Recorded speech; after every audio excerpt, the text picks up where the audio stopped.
형만한 아우 없다, 이런 말 종종 쓰는데 그게 무슨 말이죠?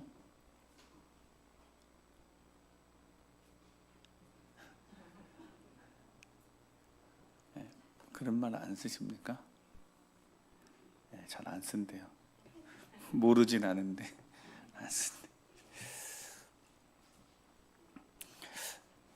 이 정도면 됐다라고 할 정도의 어떤 모습들, 그러니까 실은 형만은 아우 없다고 아무리 또 동생이 잘 하는 것 같아도 또 보면 형이 더 나은 것 같고, 형하고 동생하고 이렇게 있을 때 교회 안에서도 우리 에스더도 있고 밑에 루디아도 있고 위에 마르타도 있고 마리아도 있고 이렇게 보면 각자 참 특징들이 있어요. 근데 그 특징들이 우리 한 번씩 이렇게 선교회 찬양대 하면 그 모습이 나타나요.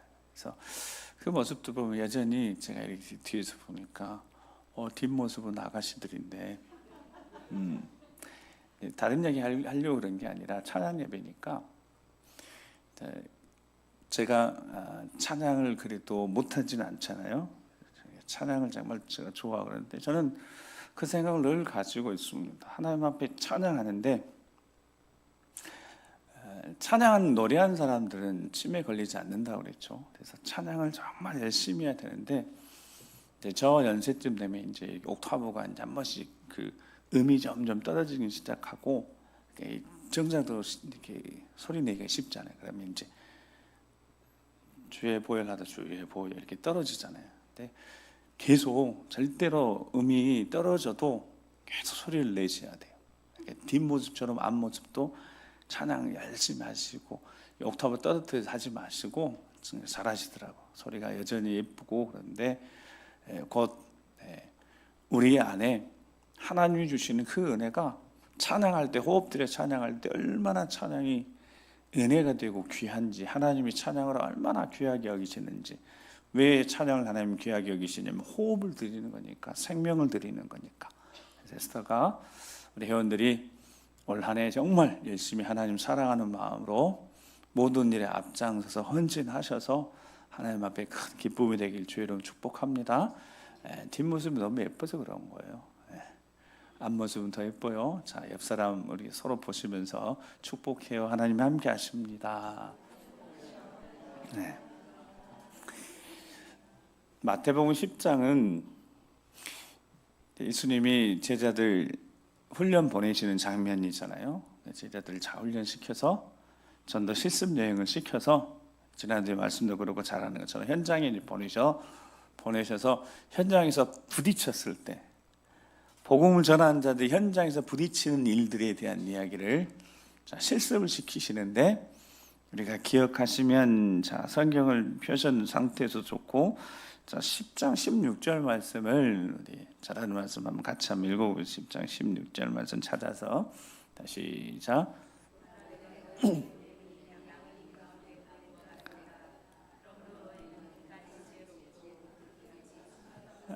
아멘. 전도 현장 보내시면서 그들이 앞으로 예수님 떠나시고 난 다음에 이제 제자들이 부딪혀야 될 삶의 현장, 그 현장이 어떤 현장이냐고 예수님이 딱 현적으로 진단을 해주시면서 말씀하셨냐면, 양이 이리 가운데 들어가는 것 같다는 거예요. 자, 그래서 지난주에 그런데 이리가 아무리 크고 강해도 양이 이리를 비길 수 없는데, 싸워서 이길 수 없는데 양이 이리를 이길 수 있는 방법이 있다는 겁니다. 그게 뭐라고요? 네. 이게 뱀같이 지혜롭고 비둘기같이 순결하라고. 지혜가 필요하고 순결한 믿음이 필요하다. 믿음. 그래서 지혜는 지혜대로 정말 하나님 앞에 구해서 얻어야 되지만 순결한 믿음이 필요한 겁니다. 그래서 믿음의 현장, 그래서 믿음의 현장에서 승리의 이야기, 승리의 경험을 하게 하시려고 전도 현장에 보내셨는데, 절대로 그들만 자 이제 기억이 나시는지 모르겠어요. 예수님이 같이 가셨어요, 안 가셨어요? 같이 가신다고 하셨어요, 안 가신다고 하셨어요? 안 가시는 거죠. 제자들만 보낸 거거든요. 앞으로는 제자들이 예수님과 함께하는 이 물리적으로 함께함으로 함께할 시간이 이제 얼마 없고, 제자들이 함께 할 수 있는 제자들과 함께 하시는 시간이 이제 없어요. 예수님은 떠나가셔야 되니까. 근데 이게 물리적으로 함께 하지 않으시는 거지만 영으로 함께 하신다고 말씀드렸어요. 영으로. 물리적으로 공간적으로 옆에 계시는 것하고 실제 예수님 곁에 제사를 생각할 때 옆에 계시는 함께 하시는 예수님. 그래서 변화선 사건 산상 변모 주일에 베드로, 요한, 야고보는 3명은 같이 계셔서 하나님의 영광을 받지만 9명은 함께 하지 않으시니까, 물리적으로 함께 하지 않으시니까 어떤 사태가 벌어져 버렸다고요? 귀신을 쫓아내지 못하고 민망한 상황을 계속 겪고 있었다고요. 자, 무엇이 문제라고요? 물리적으로 함께 계시는 그 함께 계심하고 영적으로 함께 계심하고 같다 다르다? 똑같다는 거예요. 그것이 믿음인데, 그 믿음이 없으니까 9명은 예수님 곁에 안 계시니까 자기 능력으로 할 줄 알고 하다가 못 고친 겁니다. 우리가 살아가는 삶의 현장에 우리가 믿음밖에 없다고, 오직 의인은 나의 믿음으로 말미암아 산다라고 승리하고 살아가는 비결이 믿음이라고 하는 것은, 제자들의 경우로 비추어 보면 그렇게 실제 예수님이 곁에 계실 때 능력 행하고 말씀 전해주시는 그 생생한 능력 현장하고 예수님이 함께하지 않으실 때도 똑같이 예수 그리스도의 이름으로 나아가면 승리할 수 있는, 그게 믿음이었고, 제자들은 그 믿음을 경험한 거죠. 성령이 오신 다음부터. 예수님 돌아가셨고 부활하셨지만 하늘로 올라가셨으니까 예수님이 이제 실제 영으로 함께 하시는, 성령으로 함께 하시는, 이게 이제 믿음이래요. 그 믿음을 우리가 영적으로 소유한 겁니다. 여러분, 우리는 예수님을 당연히 실제적으로는 시간적으로 볼 수도 없었죠. 그 당시에 우리가 2000년 전에 태어나서 혹시라도 예수님 살아 생전에 계실 때 우리 이쪽에 사는 우리가 어떻게 해서든 거기 가서 만약 예수님 말씀을 들을 수 있는 기회가 혹 있었을지라도, 그래서 예수님 곁에서 단 몇 분이라도 함께 우리가 있을 수만 있었더라면, 여러분, 우리가 믿음이 정말 대단한 것 같지 않아요? 그래서 종종 생각하는 겁니다. 요즘처럼 좋은 세상에 예수님이 영상을 좀 남겨놓으셨다면, 요즘처럼 영상이 다 남겨지니까 그 예수님의 생생한 말씀들, 기적 현장을 여러분 카메라에나 아니면 녹화해가지고 다 녹화해가지고 여러분 지금 본다고 생각해 보세요. 여러분 믿음이 그걸 보면 진짜 대단하실 것 같아요? 그럴까요? 생각을 한번 해보세요. 정말 기적을 행하셨던 현장, 오병이에 여러분 지금 그런 일이 일어난다면 카메라 들고 쫓아가서 그 현장을 이렇게 촬영했다고 생각하고, 근데 예수님 손에서 이렇게 떼주는데 떼는데 또 생기고 여기를 촬영해 본다고 생각해 보세요. 그거 우리뿐만 아니라 세상에 싹 보여준다고 생각해요. 그러면 예수 다 믿겠네요? 믿을까요? 아니요.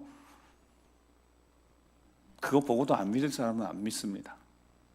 예수님 보지도 않고 예수님 누군지도 모르지만 누군가가 전해준 그 복음 가지고 예수를 믿는 사람이 있다고요. 예수님 보지도 못하고 들어보지도 못했는데 그 누군가가 찾아가서 예수님이란 사람이 저기 베들레헴에 태어났고 나사렛에 자랐고 그분이 나사렛 예수로 불리신 분인데 그분이 우리 죄를 위해 십자가에 못 박혀 돌아가셨다고, 그분을 믿으면 구주를 영접하면 하나님의 자녀가 된다고 이렇게 전했는데, 그 전함을 듣고 예수 믿는 사람들이 자신의 삶을 다 정리하고 예수를 따라 사는 사람들이 있었습니까? 없었습니까? 있었습니다. 그리고 지금 그게 우리의 증인이에요. 여러분, 예수님 보셨어요?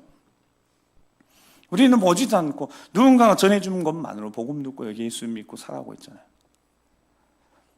보는 게 문제가 아니라, 여러분, 보는 거, 잡는 거, 보여지는 게 중요한 것이 아니라 예수님은 그거 지금 제자들에게 훈련시키신 겁니다. 내가 너희와 함께하는 그 자체, 그것이 중요하긴 하지만 물리적으로 몸으로 함께 있는 것이 아니라 믿음은 여기 어디 가든 내가 무엇을 하든 어디에 있든지 내가 너와 함께한다고 말씀하여 약속하셨으니까 임마누엘 하나님 항상 함께 하시는 거예요. 항상 장례를 치르면서 늘 안타까운 마음들이 있어요. 사랑하는 이들을 잃어버리고 떠나버리고 난 다음에 아마도 제가 거의 종종 그런 말씀을 드리는 것 같아요. 살아 계실 때는 찾아가야지 뵙고, 살아 계실 때는 시간 들여서 거길 가야지 뵙는 거잖아요. 근데 돌아가시고 난 다음에는 이제 항상 함께 하는 거죠. 마음속에 늘 항상 생각하면 마음속에 있는 것처럼 옛날이 기억이 나고 말씀을 하셨던 말씀들, 생활의 이 습관들 이렇게 생각나는 것처럼. 그리고 언젠가 거울을 보면서 깜짝 놀라는 거예요. 거울에 누가 계시는 거예요? 엄마가 있는 거예요. 거울에 아빠가 있는 겁니다. 아버지가 있는 거예요. 제가 이제 개인적으로 저도 종종 이제 최근에 이제 아버지를 이렇게 뵐 때마다 제가 깜짝 놀랍니다. 일단은 깜짝 놀라는 게 제 할머니 모습이 보이고 아버지 보고 놀라고, 그다음 제가 거울 보고 제가 놀라는 거죠. 왜 놀라겠어요? 아버지 모습 보이는 거. 아내도 저한테 자꾸 그러는 거예요. 걷는 걸음걸이가 똑같다는 거예요. 근데 저는 잘 모르잖아요. 제가 어떻게 걷는지 잘 모르는데 아버지가 걷는 걸음하고 똑같다는 거예요. 그래서 이제 제가 이제 그런 이야기를 하면서 제가 늘 마음속에 그래요. 언젠가 부모님들이 돌아가실 텐데 제가 이제 상상을 해봅니다. 그런 생각을 하고, 지금이야 뵈려고 가면 3시간, 4시간 차 타고 와서 이렇게 가서 뵈야 되지만 언젠가 저분들이 돌아가시고 천국 가게 되면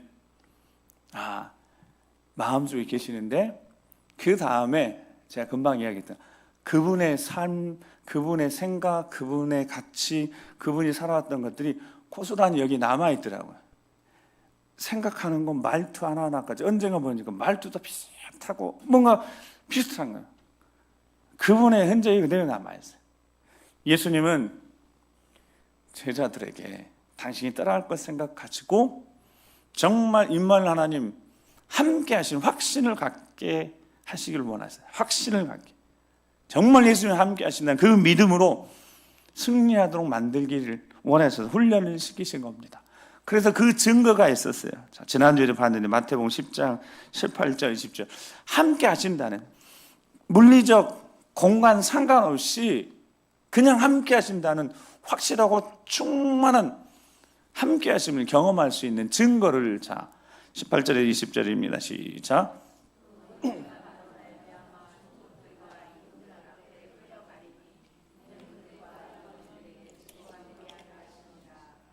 너희를 넘겨줄 때 어떻게든 무엇을 말할까 염려하지 말라.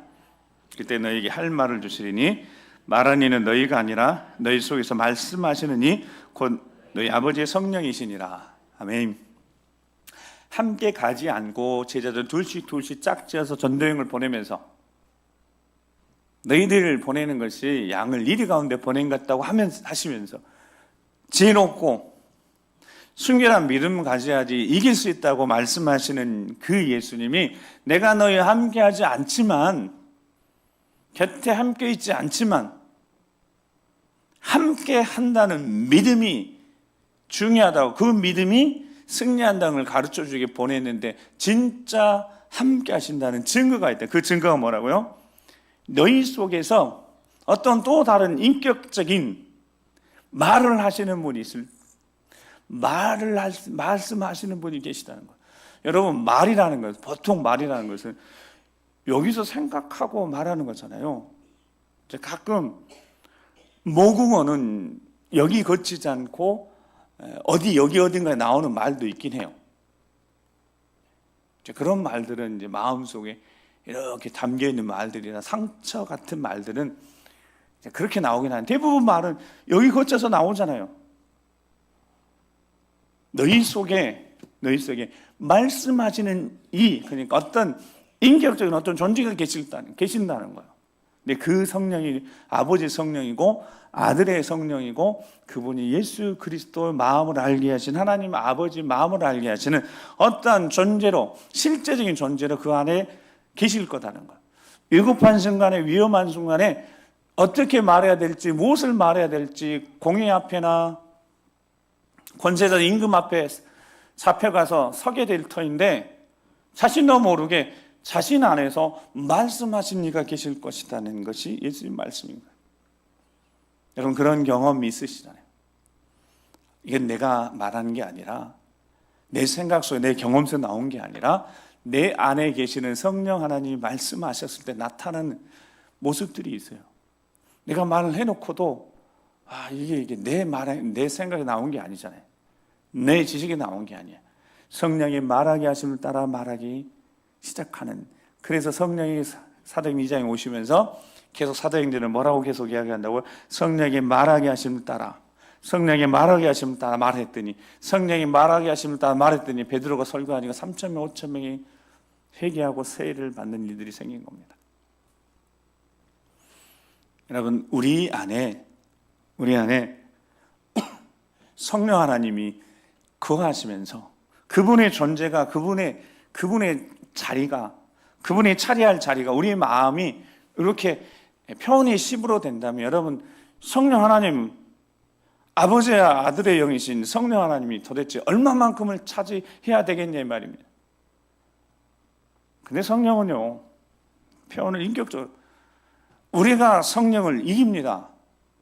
우리 고집이 이기고 우리 생각이 이기고 성령이 우리 안에 거하시면서 감동하셔서 말하게 하시려고 하시는데 우리의 고집이 우리 어리석음이 성령을 이긴다고요. 오늘 본문 말씀 이제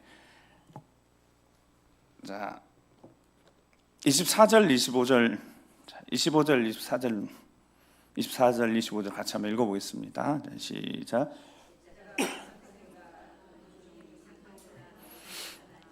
제자가 그 선전 같고 종이 그 상전 같으면 족하도다. 집주인을 바알절하여 그는 함률 그 집 사람들이라.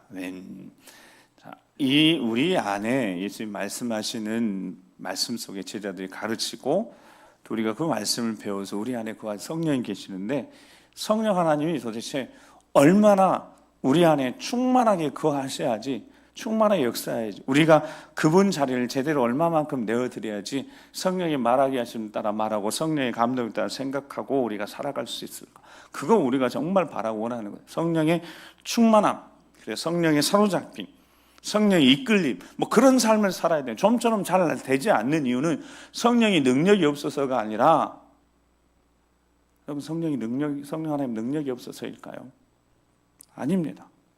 우리 안에 우리의 그 어떤 것이 더 강한 거예요. 그 어떤 것이 우리 자아이기도 하고 우리 우리 고집 이런 것들이 온전히 성령이 우리를 이끌어 가시는데 방해되는 거예요. 그래서 방해는 우리 자신이지 성령 하나님 능력이 없어서는 아니신 거죠. 즉 성령 하나님 절대 끌고 다니지 않으신다고요. 우리를 막 끌고 다니지 않으십니다. 제자가 그 선생보다 또는 종이 그 상전보다 높지 못하는 거예요. 당연히 그렇죠. 제자가 아무리 뛰어나도 선생보다 뛰어나지 못하는 거고 종이 아무리 뛰어나도 상전보다 높지 못하는 거죠. 근데 25절 제자가 뭐 같으면 되는 거예요? 제자가 어느 정도면 되는 거예요? 그 선생 같고 종이 그 상전 같으면 뭐 한다고요? 족하다. 이 정도면 되는 거잖아요. 예수님의 말씀 속에 예수님의 제자들이 그 선생 정도, 예수님 정도만 되면 족하다는 거예요. 그 정도면 된다는 거예요. 그 정도면 된다는 거예요. 그래서 예수님이 요한복음 14장에 너희는 내가 하는 일도 하고 나보다 더 큰 일도 하리라라고 말씀한 그 단 전제가 뭐였냐면 성령이 오시면 그래서 성령이 충만하게 되어지면 예수님이 하시는 일들도 할 뿐만 아니라 예수님이 하시는 일보다 더 큰 일도 하리라. 그러니까 그 정도면 되는 거죠. 제자가 그 선생 정도만 되면 되는 거고, 종이 그 상전 정도만 되면 된다는 겁니다. 이게 우리 신앙생활에 있어서 목표인 거죠. 그걸 우리는 예수 그리스도의 장성한 분량까지 잘한다라는 표현을 쓰거나 또는 예수님을 닮아가는 삶을 사는 거. 그러니까 우리는 예수님 같은 정도, 저기 표현 치면 우리가 그 선생이신 정도 되는 거, 우리가 예수님 정도 되는 거. 여러분, 그런데 예수님처럼 되는 것이 이게 쉬운 일이겠습니까? 쉬운 일은 아닐 텐데 예수님 그렇게 말씀하신 겁니다. 복음 현장에서 실제 믿음을 가지고 나아가는 삶 현장에서 부딪히는 여러 가지 일들 중에서 우리가 성장하고 성숙하는데 내 안에 계시는 성령 하나님이 말하게 하십니다. 말하고 그 말씀에 순종해 살고 그 순종함을 통하여서 예수님 닮아가는 삶을 사는 거. 예수님 말씀하니 그 정도면, 여러분, 예수님 말씀 그 정도면 된다. 그 정도가 어느 정도일지 계속해서 오늘 말씀을 통하여서 한번 보시겠습니다. 자, 그 정도가 되려면 예수님이 보실 때 그 정도면 됐다라고 하실 정도가 되면 어느 정도일지, 자, 금방 25절 말씀, 집주인을 바알세불이라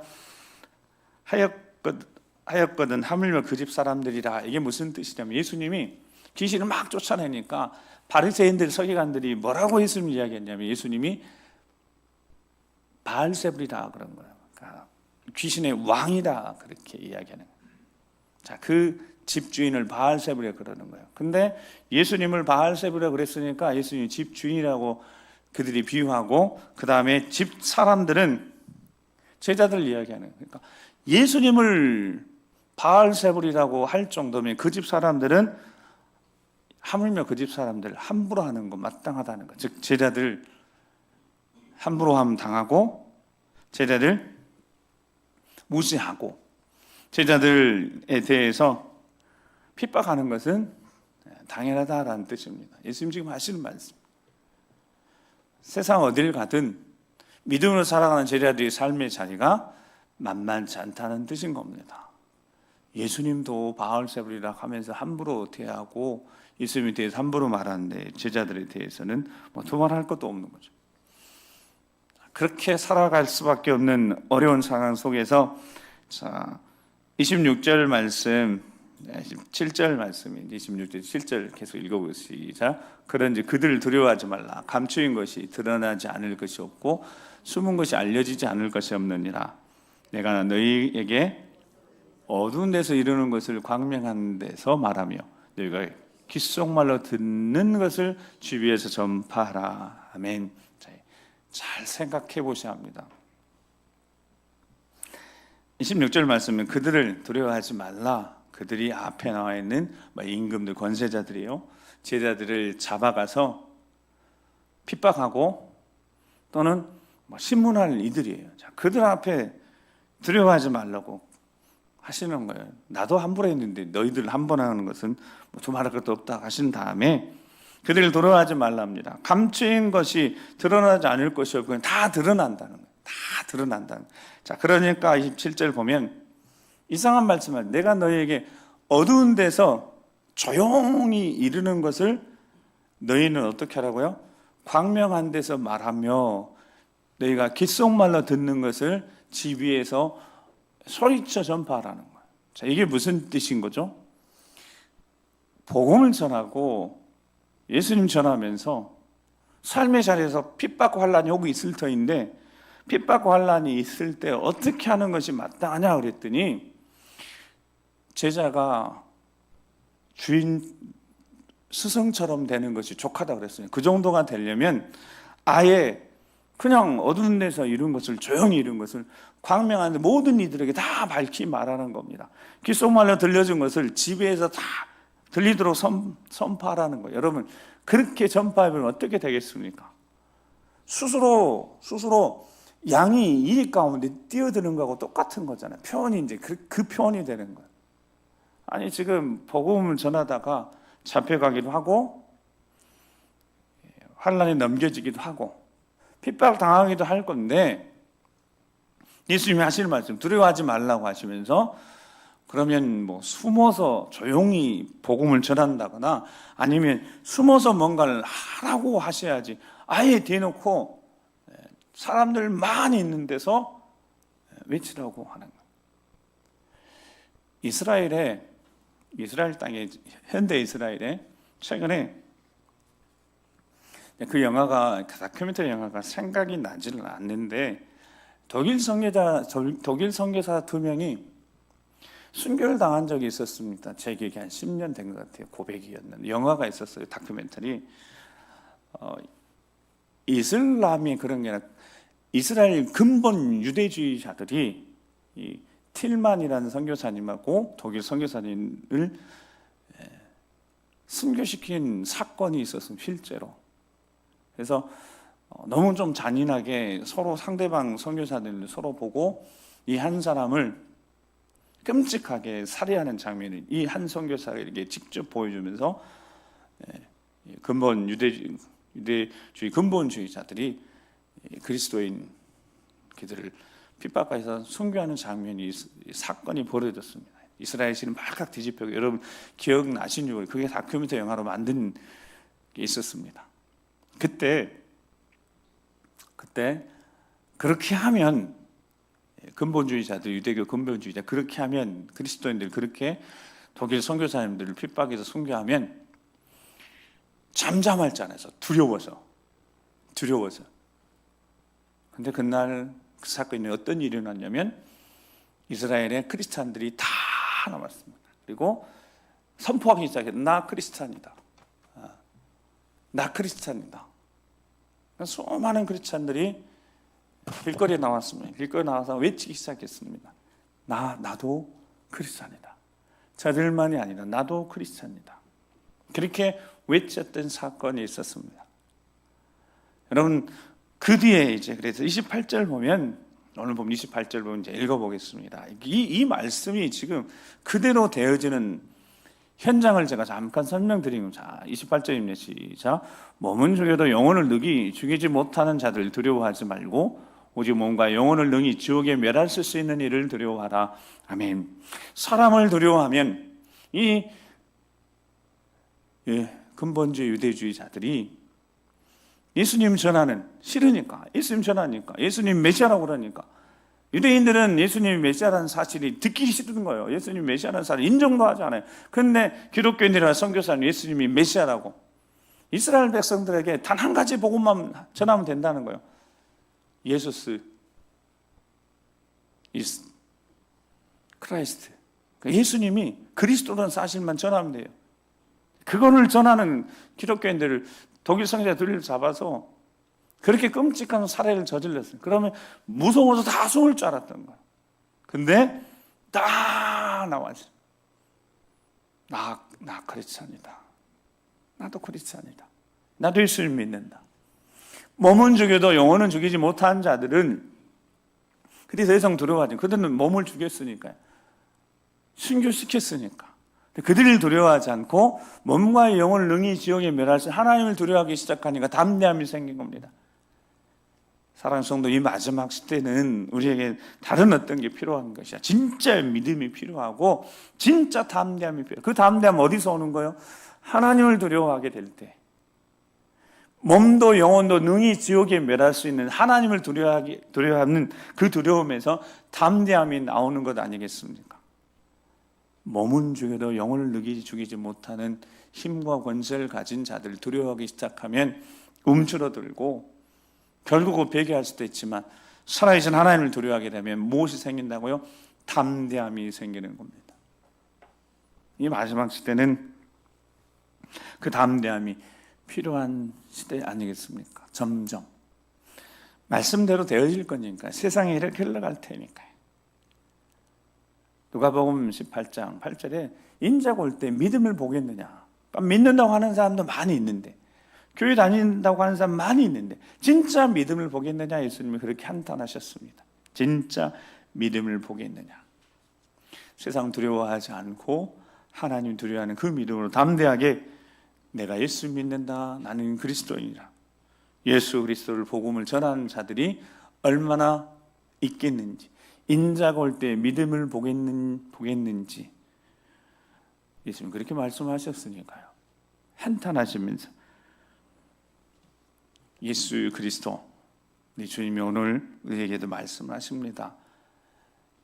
몸과 영혼을 능히 지옥에 멸할 수 있는 하나님을 두려워하는 믿음이 있다면, 하나님 두려워하면 담대한 믿음이 우리에게 생길 줄 믿습니다. 그 믿음, 담대한 믿음이 세상을 이깁니다. 세상을 넘어서고 세상을 이기고. 그래서 예수님이 말씀하시는 걸 계속 참새 2마리도 팔려가는데 땅에 떨어져 잡혀서 참새 2마리도 거래가 되는 이런 일들이 있는데, 그 참새 2마리도 하나님 허락하지 않으면 떨어지지 않는다는 거예요. 그리고 하시는 말씀이 너희에게 머리털까지 다 세신 바 된다는 거예요. 두려워하지 말라는 거예요. 걱정하지 염려도 하지 말고. 31절의 말씀, 31절 보니까 두려워하지 말라, 너희는 많은 참새보다 귀하다. 당연한 거죠. 자, 32절 이제 33절 읽습니다. 시작. 누구든지 사람 앞에서 나를 시인하면 나도 하늘에 계신 내 아버지 앞에서 그를 시인할 것이요, 누구든지 사람 앞에서 나를 부인하면 나도 하늘에 계신 내 아버지 앞에서 그를 부인하리라. 아멘. 한국교회가 어려운 시절에 분명히 이 민족이 어려운 시기마다 하나님 사랑, 이웃 사랑, 그리고 나라 사랑했던 그리스도인들이 자신의 모든 걸 던져서 하나님 사랑, 이웃 사랑, 나라 사랑했습니다.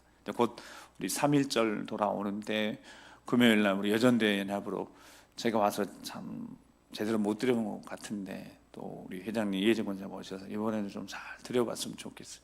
이 민족이 어려울 때 여성들이 정말 나라 민족을 헌신했습니다. 하나님 사랑, 이웃 사랑, 그리고 나라 사랑이 동일했으니까요.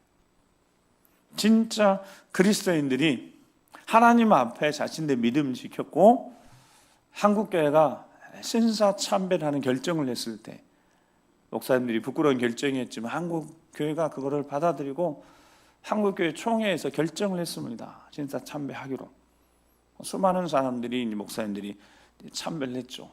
그리고 다 그런 겁니다. 내가 겉은 절을 하지만 마음은 내가 지킨다. 이렇게 하고 이제 목사님이 그렇게 했었습니다. 그게 동참하지 않는 목회자들, 목사님들 있었지만 대부분 그렇게 더 진짜 참배를 하고 말았습니다. 구한경님 목사님 그거를 일평생의 마음 속에 두시고 나는 신사참배할 목사입니다. 부끄러움을 알고 부끄러움을 인정했던 분이 한 목사님이셨고요. 부끄러운 일을 했지만 그 부끄러움을 숨기는 자들이 또한 있었으니까요. 생각해 봅니다. 그러면 나는 그 당시에 있었을 때 내가 그 시대에 살았더라면 나는 어떻게 했을까? 나는 부끄러운 일을 하고 그 부끄러움을 부끄럽다고 이야기할 수 있는 용기를 가질 수 있을 것인가? 아니면 목숨을 걸고 거부하고 감옥에 갇히든 순교를 하는 사람이 되어졌을까?